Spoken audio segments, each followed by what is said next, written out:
Hello students, welcome back to the channel. Students ఎవరైతే తెలంగాణలో MBA లేదంటే ఎంసీఏ చేద్దాం అనుకుంటున్నారో సో మీరైతే ఈ వీడియో పూర్తిగా చూడండి. సో దట్ మీకు చాలా ఇన్ఫర్మేషన్ అయితే తెలుస్తుందన్నమాట ఈ వీడియోలో. సో ఎవరైతే ఎంబీఏ లేదంటే ఎంసీఏ చేద్దాం అనుకుంటున్నారో మీరు తెలంగాణలో తెలంగాణ ఐసెట్ 2025 ఎగ్జామ్ అయితే రాయాల్సి ఉంటుంది. ఓకేనా. సో ఈ ఎగ్జామ్కి సంబంధించి రిజిస్ట్రేషన్స్ అయితే స్టార్ట్ అయితే అయింది అనమాట. ఓకేనా. అఫీషియల్ వెబ్సైట్ ద్వారా మీరు రిజిస్ట్రేషన్ అయితే చేసుకోండి. మనకు లాస్ట్ డేట్ వచ్చేసరికి ఏప్రిల్ 9వ తేదీ లాస్ట్ డేట్ అయితే ఉంది. ఓకేనా. ఎగ్జామ్ డేట్ మే 7వ తేదీన ఎగ్జామ్ ఉంటుందని చెప్పేసి కూడా చెప్పడం అయితే జరిగింది. ఓకేనా. సో ఈ యొక్క తెలంగాణ ఐసెట్ 2025 ఎగ్జామ్కి రిజిస్ట్రేషన్ ఫీ అయితే మీరు పే చేయాలి. సో ఆ రిజర్వ్ కేటగిరీ వాళ్ళకి ఏమో 550 రూపీస్ ఉంది, అన్రిజర్వ్ కేటగిరీ వాళ్ళకి ఏమో 750 రూపీస్ అయితే ఉందన్నమాట. సో మీరు ఈ ఫీ పే చేసుకొని రిజిస్ట్రేషన్ కంప్లీట్ చేసుకున్నట్లయితే మీరు మే 7వ తేదీన ఎగ్జామ్ అయితే రాస్తారనమాట. ఓకేనా. అలానే ఇప్పుడు ఎవరైతే తెలంగాణ ఐసెట్ ఎగ్జామ్ రాద్దాం అనుకుంటున్నారో అసలు మీకు ఎలిజిబిలిటీ క్రైటీరియా ఏంటి? సో మీరు డిగ్రీ పాస్ అయ్యారు, డిగ్రీలో ఎన్ని మార్క్స్ వస్తే మీరు ఈ యొక్క ఐసెట్ ఎగ్జామ్ రాసుకోవచ్చు అనేది ఇక్కడ మనం చూద్దాం. సో బ్యాచిలర్ డిగ్రీ అయితే ఉండాలి, minimum 3 years. So 3 years or 4 years degree అయితే ఉండాల్సి ఉంటుంది. ఓకేనా. సో ఈ 3 ఇయర్స్ డిగ్రీ అంటే ఈ 4 ఇయర్స్ డిగ్రీలో మీకు ఇక్కడ చూసినట్లయితే ఎస్సీ ఎస్టీ కేటగిరీ వాళ్ళకేమో 45% ఆఫ్ మార్క్స్ అయితే వచ్చి ఉండాలి. రిమైనింగ్ కేటగిరీ వాళ్ళకు 50% ఆఫ్ మార్క్స్ అయితే వచ్చి ఉండాలన్నమాట. సో ఈ 50 ఆర్ 45 అనేది మీరు ఏదైతే డిగ్రీ చేశారో ఆ డిగ్రీలో మీకు ఈ మార్క్స్ అయితే వచ్చి ఉండాలన్నమాట, ఈ పర్సెంటేజ్ వచ్చి ఉండాలి. ఓకేనా. అలానే ఫైనల్ ఇయర్ ఎవరైతే చదువుతున్నారో సో ఫైనల్ ఇయర్ స్టూడెంట్స్ కూడా మీరు ఈ యొక్క ఎగ్జామ్కి అప్లై చేసుకొని రాసుకోవచ్చు అనమాట. బట్ కౌన్సిలింగ్ టైం వరకు మీరైతే ఈ పర్టికులర్ ఏదైతే డిగ్రీ ఉందో అందులో క్వాలిఫై ఉండాలి మీరు. ఓకేనా. అది తర్వాత ఇక్కడ ఎలిజిబిలిటీ ఎంబీఏ ఎవరైతే చేద్దాం అనుకుంటున్నారో సో ఇక్కడ BA, BCom, BSc, BBA, BBM, BCA, BE, BTech చదివిన వాళ్ళు ఎలిజిబుల్ అనమాట. ఇందాక మనం మాట్లాడుకున్నట్టు ఈ పర్సెంటేజ్ ఆఫ్ మార్క్స్ అయితే రావాలన్నమాట. ఓకేనా.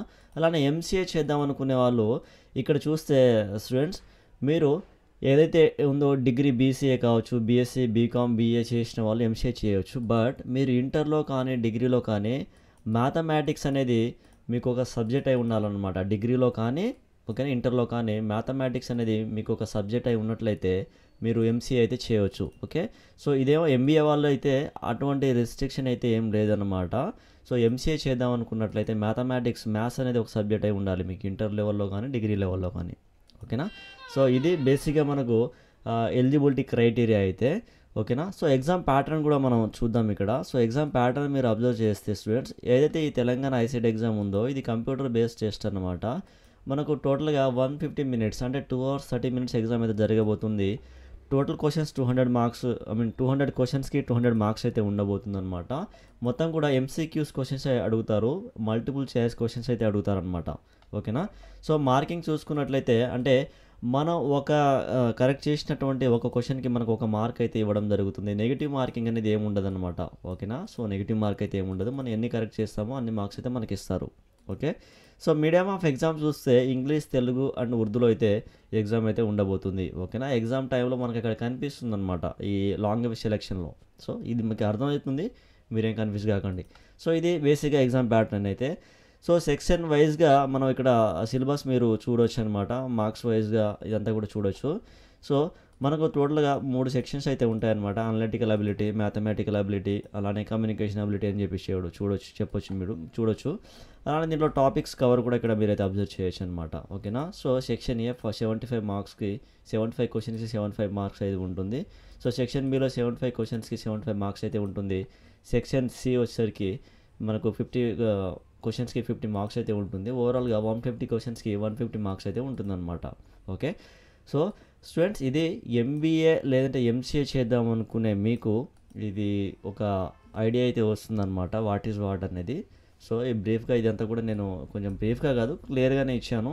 సో ఇదంతా కూడా మీరు చూడండి. ఎగ్జామ్ రాద్దాం అనుకున్నట్లయితే అప్లై చేసుకోండి on are before April 9th వరకు. ఓకేనా. సో మీరు కంప్లీట్ చేసుకొని ఈ యొక్క రిజిస్ట్రేషన్ ప్రొసీజర్ కంప్లీట్ చేసుకొని మీరైతే ప్రిపేర్ అవ్వండి. ఎగ్జామ్లో మంచి స్కోర్ అయితే వస్తుందన్నమాట. ఇది మనకు ఎగ్జామ్ సంబంధించిన సిలబస్ అయితే ఇదనమాట. దీని మీద మీరు ప్రిపేర్ అయినట్లయితే మీకు మంచి స్కోర్ అయితే వస్తుంది. సో నేను మెటీరియల్ అయితే స్పెసిఫిక్గా ఏం చెప్పట్లేను. సో మార్కెట్లో చాలా మెటీరియల్స్ అయితే అవైలబుల్లో ఉన్నాయి. మీకు నచ్చిన మెటీరియల్ తీసుకొని మీరు ప్రిపేర్ అయినట్లయితే మీకు మంచి స్కోర్ అయితే వస్తుందన్నమాట. ఓకేనా. సో దీనికి సంబంధించి మీకు ఏమైనా డౌట్స్ ఉంటే కామెంట్లో మెన్షన్ చేయండి. నేను మీకు రిప్లై అయితే ఇస్తాను. ఓకేనా? Thank you students.